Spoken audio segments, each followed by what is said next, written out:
warahmatullahi wabarakatuh.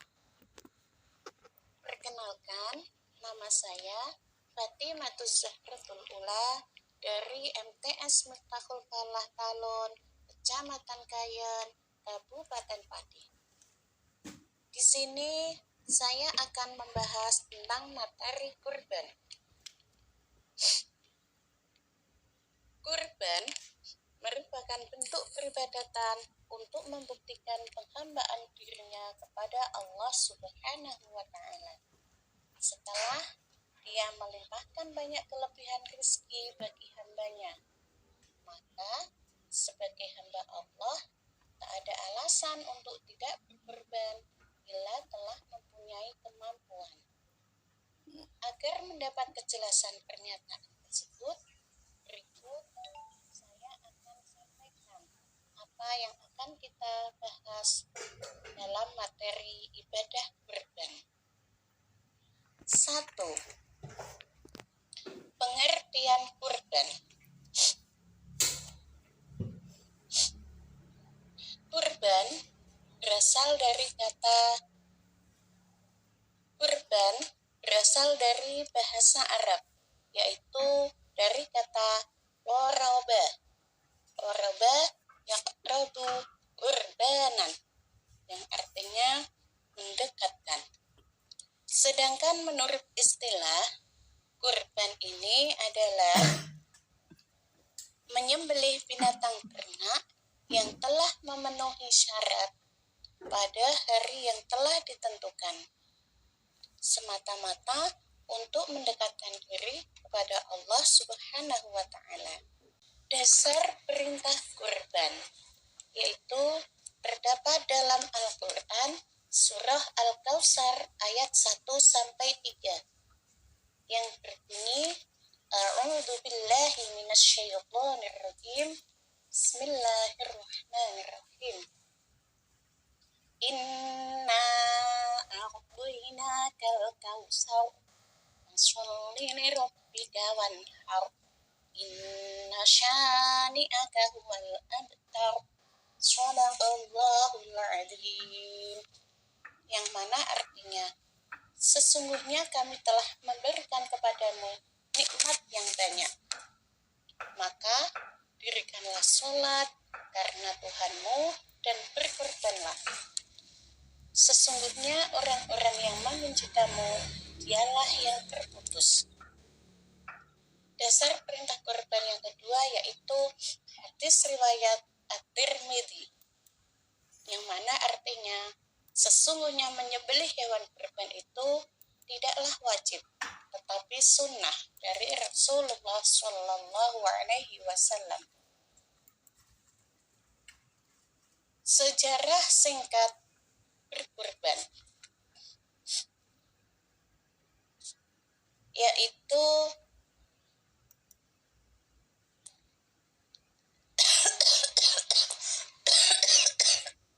sejarah singkat berkurban, di mana penyembelihan binatang kurban ini terkait erat dengan sejarah Nabi Ibrahim alaihissalam ketika mendapatkan perintah untuk menyembelih putra yang sangat dicintainya, yaitu Nabi Ismail alaihissalam. Perintah itu diterimanya lewat mimpi pada malam ke-8 bulan Dzulhijjah. Menerima perintah itu, Nabi Ibrahim alaihissalam, yang mana Nabi Ibrahim ini adalah Nabi yang taat kepada Allah, beliau segera meminta pendapat kepada Nabi Ismail alaihissalam. Apa yang terjadi? Sungguh di luar dugaan. Ternyata Nabi Ismail alaihissalam menerimanya dengan lapang dada. Dengan keikhlasan itu, maka pada hari ke-10 bulan Dzulhijjah, yang mana tepat pada waktu duha, Nabi Ibrahim alaihissalam memenuhi perintah Allah, yaitu melaksanakan mimpinya untuk menyembelih Nabi Ismail alaihissalam. Tiba-tiba Allah menggantikannya dengan seekor domba. Hari ke-10 tersebut akhirnya disebut dengan Yaumun Nahar. Hari ke-10 tersebut akhirnya disebut dengan Yaumun Nahar, yang artinya hari penyembelihan. Peristiwa ketaatan Nabi Ibrahim alaihissalam untuk menyembelih putranya dikisahkan di dalam Al-Quran surah As-Saffat ayat 102 sampai 107.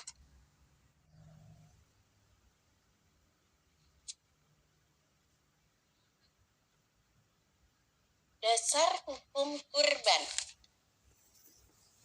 Hukum kurban ini ada 2, yaitu 1. Wajib, 2. Sunnah muakkad. Wajib, di mana jika menurut Imam Hanafi, hukum kurban ini adalah wajib bagi orang yang berkelapangan.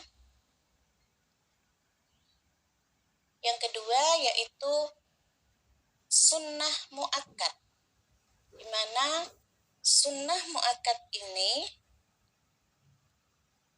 hukum kurban yang kedua yaitu sunnah muakkad, di mana sunnah muakkad ini merupakan pendapat mayoritas ulama, yaitu diantaranya Imam Malik, Imam Syafi'i, Imam Hambali.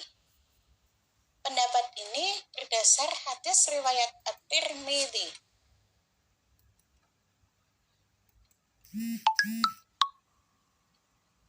Selanjutnya yaitu waktu penyembelihan hewan kurban. Waktu penyembelihan hewan kurban yaitu dilaksanakan pada tanggal 10 Dzulhijjah sampai pada tanggal 13 Dzulhijjah. Waktu penyembelihan hewan kurban yaitu pada Yaumun Nahar, yaitu tanggal 10 Dzulhijjah, dan Yaumut Tasyrik, yaitu tanggal 11, 12, dan 13 Dzulhijjah. Waktu penyembelihan hewan kurban dilaksanakan yaitu setelah sholat Idul Adha. Jika kita melaksanakannya sebelum terlaksananya sholat Idul Adha, maka dalam penyembelihan ini tidak dihukumi dengan berkurban, tetapi sedekah atas badannya sendiri. Yang kedua yaitu pada Yaumut Tasyrik, yaitu pada tanggal 11, 12, dan 13 Dzulhijjah. Batas penyembelihan hewan kurban yaitu sebelum adanya azan sholat asar.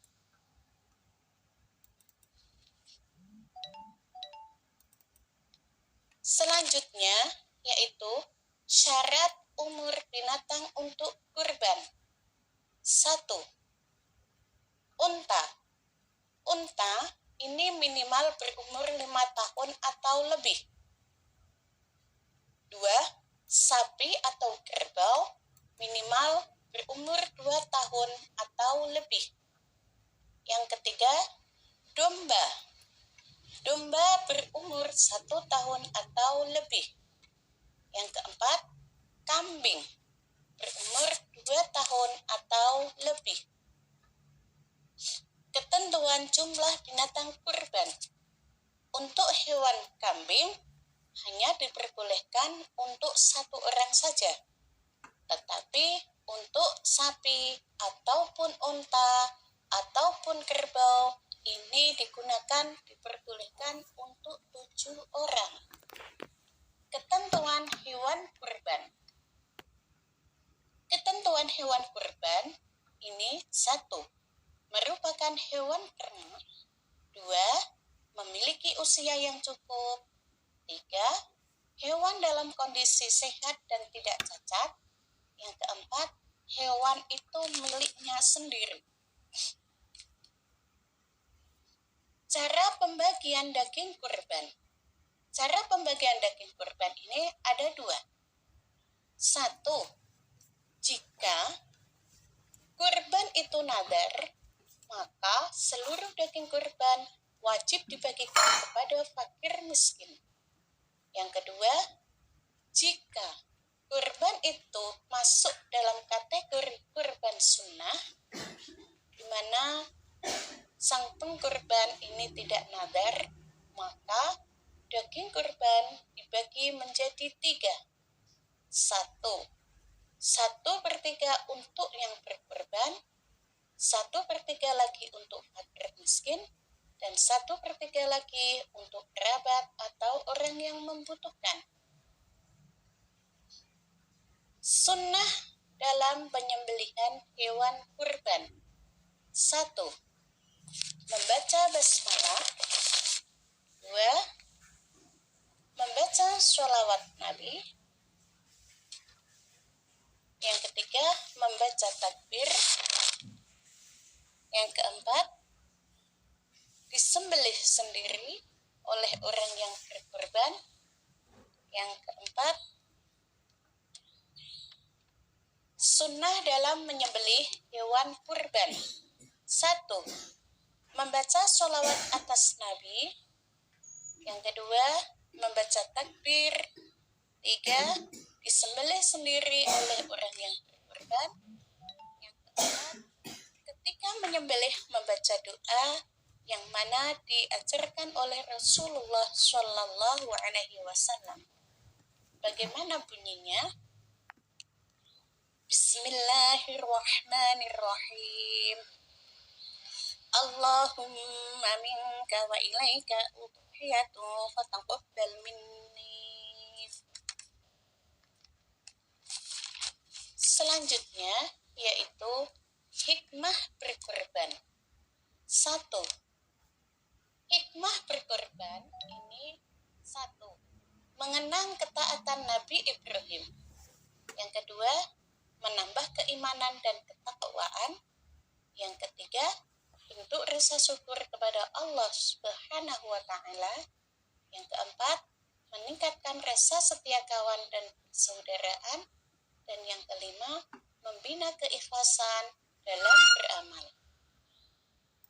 Demikian materi tentang kurban. Dan akhirnya, kurang lebihnya, mohon maaf. Billahi taufiq wal hidayah. Wassalamualaikum warahmatullahi wabarakatuh.